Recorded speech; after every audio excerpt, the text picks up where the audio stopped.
chụp giùm ít xíu. Bình thường thôi. Chị téo gì vui. Đẹp lắm. Dép vô. Dòng, cong tay lên xíu. Ấy ui. Rồi, ok, dở nè. Hai, ba, kim chi. Quay một tóc tôi đi. Giữ cho em nha. Em nữa nè.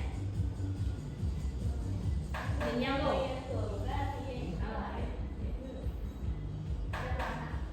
Ngã đến đầu cho em xíu đi dòng. Đỉnh đầu nè, ngã cho em xíu. Rồi gán xíu nha. Xíu nữa xong rồi. Hai, ba, tươi. Ok. Rồi. Xả bó ngoài cho chị dòng.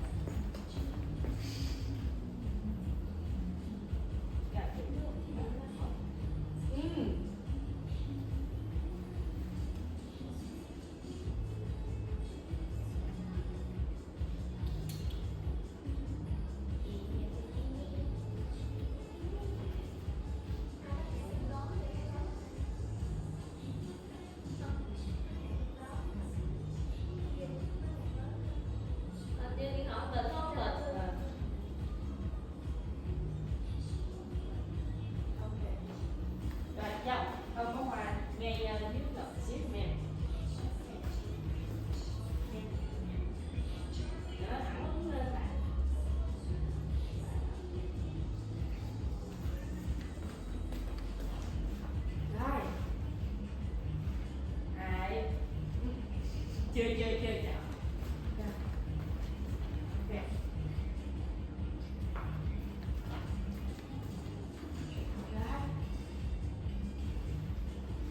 Hai, ba, kim chi. Giữ giùm em nha, đây nè. Rồi. Rồi chị nhìn em. Ok. Rồi.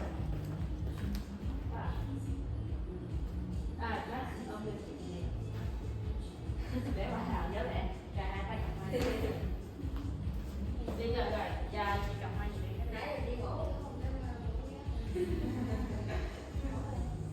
Đấy đi ngủ ăn bây giờ lúc mà tôi khóc rồi. Đang trai. Alo chị có cơm không? Hai, ba, kim chi.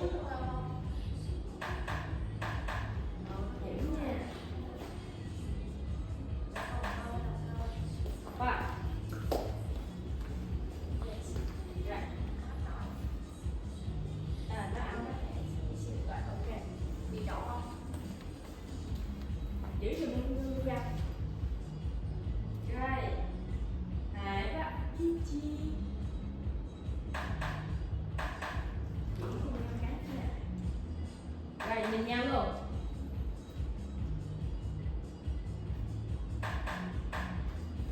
Rồi chạm mũi tới nhau rồi nhìn em cái luôn. Rồi. Nó không lên sử dụng gì hết.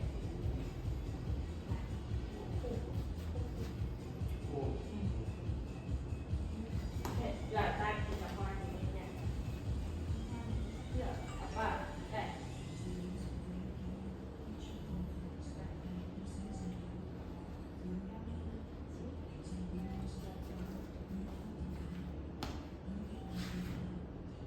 Rồi, tươi tươi. Chạm mũi nhưng mà vẫn phải tươi nha. Ok. Rồi, dòng sang mặt chọn không được. Gán đi, thấy đi. Rồi, hạ cằm xuống xíu. Em ha bực. Hả? Rồi, hai, ba, tươi nè. Dòng. Em cái món hoa cái này. Dòng để gì nè.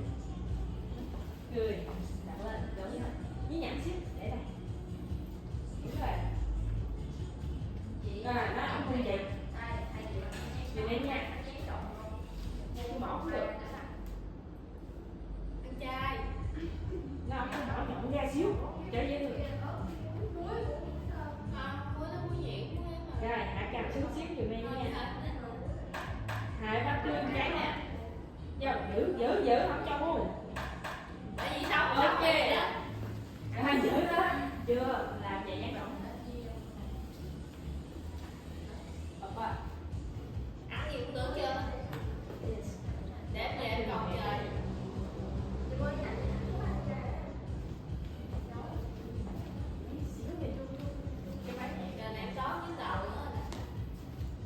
mấy này cười hồi cười hỏi á. Rồi 2 3 kim chi. Giữ giùm em nữa nè. Ok, opa. Dọc. Hai tay cầm.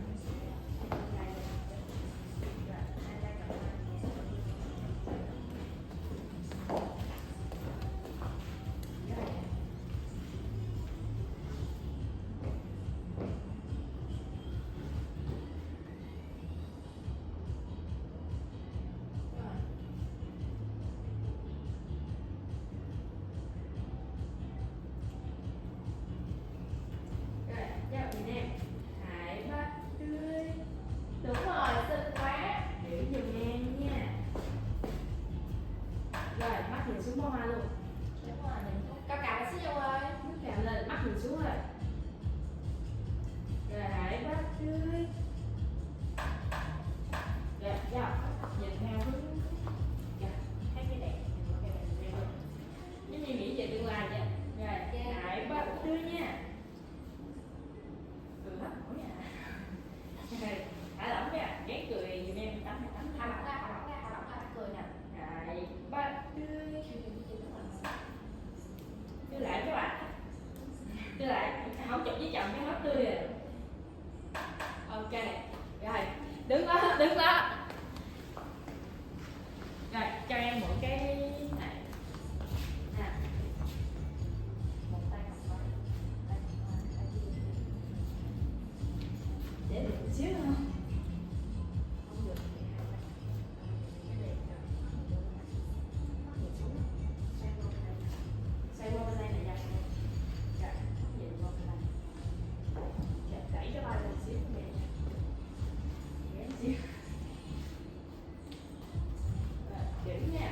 Rồi. Rồi, hãy bắt tươi. Rồi, nhìn em kêu lại cánh nè. Rồi, giữ, hãy bắt. Cười không nổi đúng không? Cứng rồi không? Rồi, cho em cười nhảy đi. Rồi. Rồi, nhìn em nè. Giữ, em giữ xíu. Rồi. Đúng rồi. Em xinh. Rồi, điểm như em tắm luôn. Nhãn đầu nhìn ngược thì sao nhẹ xíu. Ok. Rồi, điểm như miếng nữa. Tươi, dài tươi nè. Ok. Đứng đó chưa thả.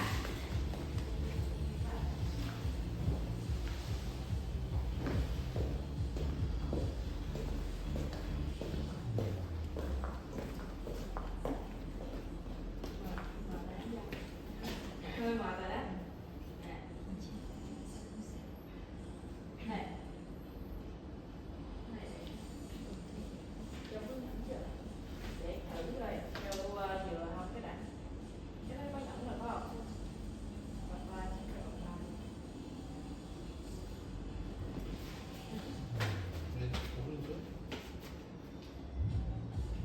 Này, dâu đưa ra cái này. Không vừa thì thôi. Bật qua. No. Yes. Rồi chồng đưa tay lên cho họ chỉ vô. Rồi, đây, tay này chấm không giùm em. Bật qua.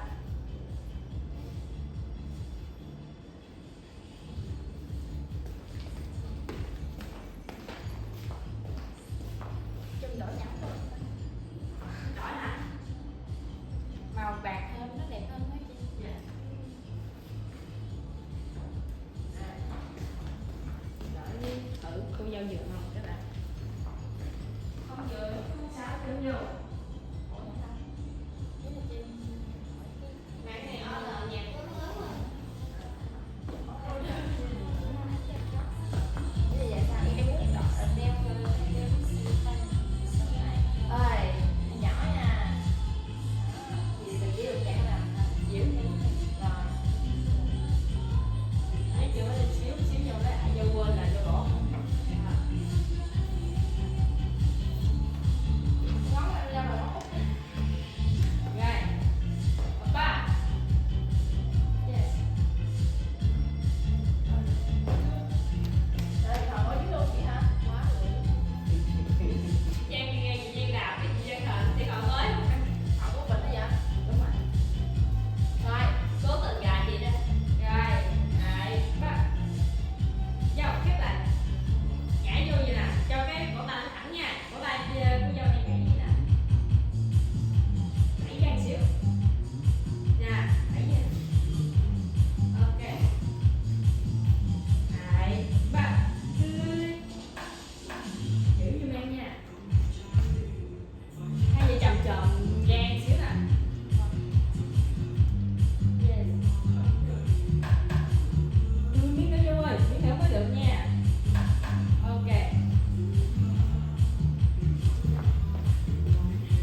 cho em đặt á. Ăn lại thôi.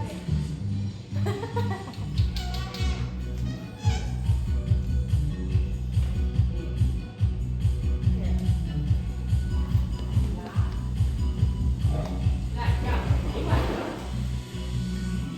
chưa ống ngẽo luôn hả, xíu giùm em nha.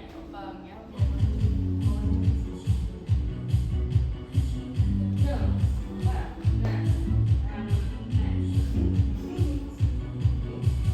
làm mới nhắc này.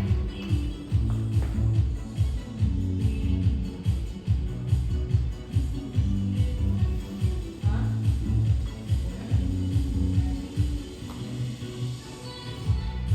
Làm xong chỉ qua cho vậy. Cho chị ngã giỏ chỉ qua. Để như đường là chờ tới. Apa? Yes. Rồi, lần đầu tiên xài các bạn. Tươi, kim chi. Rồi, giao nhìn vô chiếc nhẫn luôn. Anh nhìn nó vậy. Wow, wow. Rồi, đẹp, điểm vô. Đúng rồi, chỉ vô nhìn nè. Tươi. Rồi, ba, tươi. Apa? Giao ngã ra sau xíu nha em nha. Ngay rồi lại. Ngã vô bỏng thôi. Ok.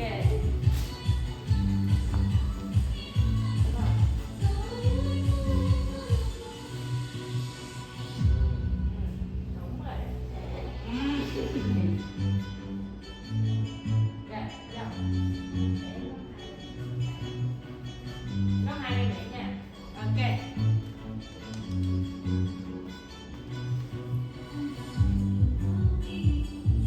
Rồi, bạn tươi. Nhảy giọng xíu nữa giùm em nha. Kim chi. Từ bên đây rồi. Ok. Rồi, đồng hành